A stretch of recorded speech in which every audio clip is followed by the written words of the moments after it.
Orthodox Quickie question series. Today we're talking about priorities in marriage. Obviously we know that things change after one gets married, but how do we place things? Are our parents still number one? Does the spouse take over? What happens when we have kids? Today let's take a quick moment just to look at the list of priorities to better understand if we are in a position to get married, and if you're already married, am I doing something that needs to be changed? First and foremost is God. Priority number one, whether before or after marriage, is always going to be Jesus Christ. This is not to change and not to be compromised by a need or love for work, your children, or anything else, even your spouse. Number two is your spouse. Now, notice that this is not children, this is not your job. Excuse me. Number two really is your spouse. God gives you this gift, and He tells you that you must leave your parents and cleave to your wife or husband. So again, number one, God. Number two is your spouse.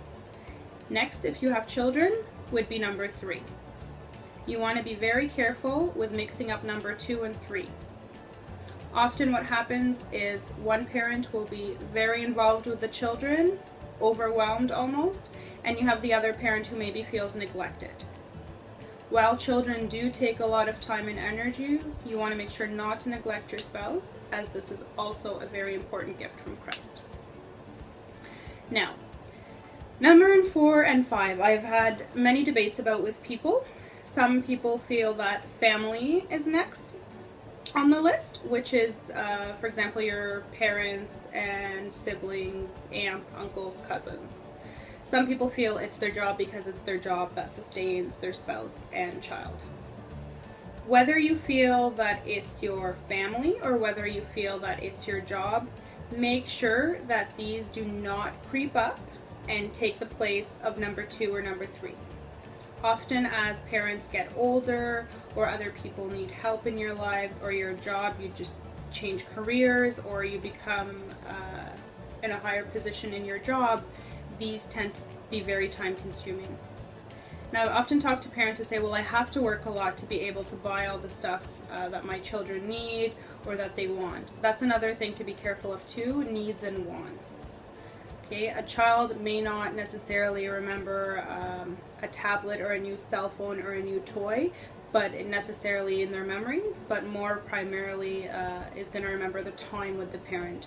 So again, that's why I say they may be interchangeable for number 4 and 5, but definitely should not be taking the spot of number 2, number 3, even number 1. And that's why we're discussing the specific order today of priorities. Last, and definitely not least, I only put 6, but there's a lot of other things that are going to go on in your life, is your service. Service is a blessing, so I'm not saying service is the least important thing. I'm saying manage your time appropriately, give what's due to your family, and service will be a blessing no matter what you do. Everything else is after that. And it's up to you, with the blessing of Christ and with your wisdom and prayers, and maybe even with the help of your father of confession, to manage your time accordingly to be able to do things.